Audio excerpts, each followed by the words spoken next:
Okay, let's jump right into Genesis chapter 48 today. Sounds good. A really pivotal chapter. Yeah, it focuses on this specific scene. Jacob, or Israel, he's old, he's ill in Egypt. Right.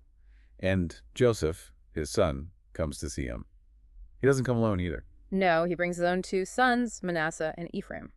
And this meeting, it turns out to be packed with some really significant moments, declarations about what's coming next. Our mission then is to sort of unpack what happens here, what it all means for them, for their descendants. Definitely. And it's interesting how Jacob kicks it off. He doesn't just, exchange pleasantries. No, he immediately goes back in time, doesn't he, recalling this foundational moment. Yeah, he talks about God Almighty appearing to him way back. At Luz, specifically, in Canaan. He names the place. He does.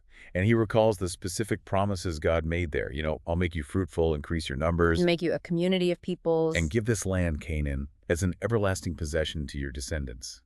It's that core covenant promise. So, even here, sick in Egypt, far from Canaan, he's tying this moment with these grandsons back to God's big plan for the land and the people. Absolutely. And then he takes that memory and, well, he does something quite unexpected with Joseph's sons. This is where it gets really interesting, I think. He makes a huge declaration. He does. He says Joseph's two sons, Ephraim and Manasseh, remember, they were born in Egypt. He says, they are mine. Mine, as in his own sons. Just like Reuben and Simeon, he says. He elevates them to the status of his direct sons. Wow. Okay, so what does that actually do? What's the significance? Well, it's massive for the future tribal setup. Essentially, Jacob is giving Joseph a double portion of the inheritance. How so? Instead of Joseph just getting one share, like his brothers, both of his sons will now become heads of their own tribes. They'll each inherit land, territory. So Joseph gets 2 tribes worth through his sons. Yeah. That's huge. And Jacob even adds a detail. Any other kids Joseph might have later won't start new tribes. They'll be counted under Ephraim and Manasseh. Okay, so it locks in that double portion for Joseph's line, really setting him apart. A strategic move shaping the future map of Israel. Definitely puts Joseph's lineage in a prime position. But before the main blessing, there's this quick, almost sad aside in the text. Yeah, it's quite poignant. Jacob pauses and remembers Rachel, his beloved wife, Joseph's mother. He mentions her death, burying her near Ephrath, which is Bethlehem, on the way back from Padan. It's brief, but it adds this layer of personal history, maybe his enduring grief, right as he's looking at Rachel's son and grandsons. A touch of sorrow amidst all the future-focused blessings. Okay, so then the scene shifts to the physical act of blessing. Right, and the text points out Israel's eyes were failing him. Old age, she could hardly see. That detail becomes important. Because he asks Joseph who the boys are. He can't quite make them out. Exactly, and Joseph says, they are the sons God has given me here. And that prompts Jacob Israel to say, okay, bring them closer. Let me bless them.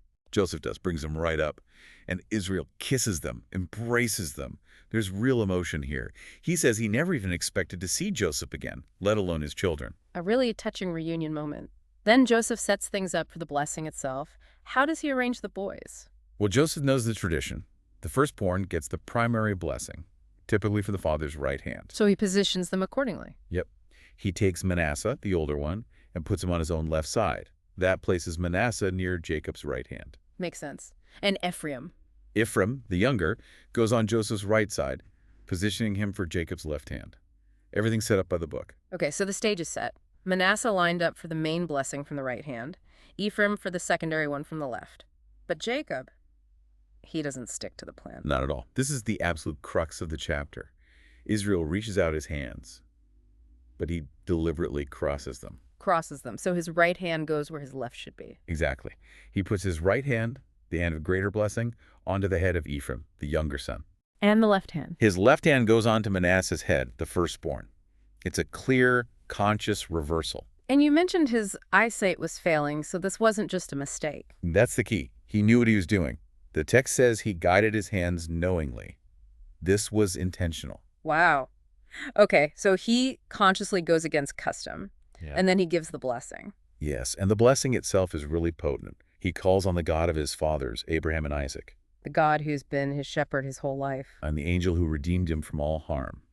He asks for blessing on the boys, for them to carry his name and his father's names, and to increase greatly. Powerful words.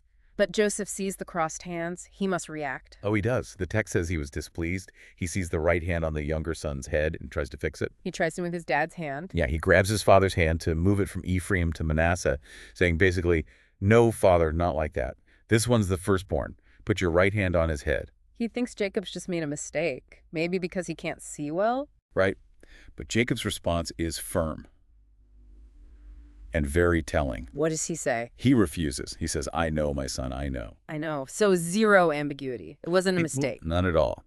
He confirms Manasseh will be great. He'll become a people, but his younger brother Ephraim will be greater.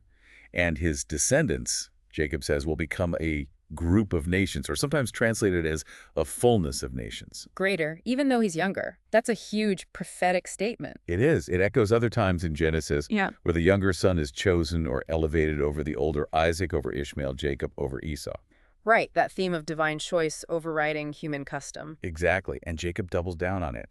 The text notes that when he blessed them that day, he explicitly said that the formula for blessing in Israel would become, may God make you like Ephraim and Manasseh. Putting Ephraim first in the blessing formula itself. Precisely.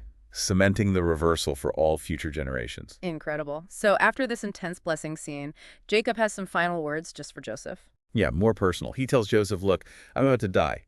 But he offers reassurance. What kind? He says God will be with Joseph and his brothers, and God will bring them back to the land of their fathers eventually, back to Canaan. Holding on to that promise right to the end. And there's one more thing, right? An extra gift for Joseph. Yes, a specific, tangible inheritance portion just for Joseph. He calls it the ridge of land, or sometimes Shechem. And he says he took it from the Amorites. With my sword and my bow, he says. It's given specifically to Joseph, sort of acknowledging his special status, maybe his role in saving the family, an extra portion above his brothers. Man, so much happens in this one chapter. Adopting grandsons, switching the blessing, prophesying, remembering the covenant, giving land. It really sets the stage. It absolutely does. It's a linchpin chapter connecting the patriarchs to the future tribes. So, wrapping up our deep dive on Genesis 48, we've seen Jacob act decisively in his final days. He adopts Joseph's sons into his own line. Giving Joseph that double portion. He deliberately blesses the younger, Ephraim, over the older, Manasseh, predicting Ephraim's greater destiny. All while grounding everything in God's covenant promises and his own life experience with God. And giving Joseph that unique extra inheritance.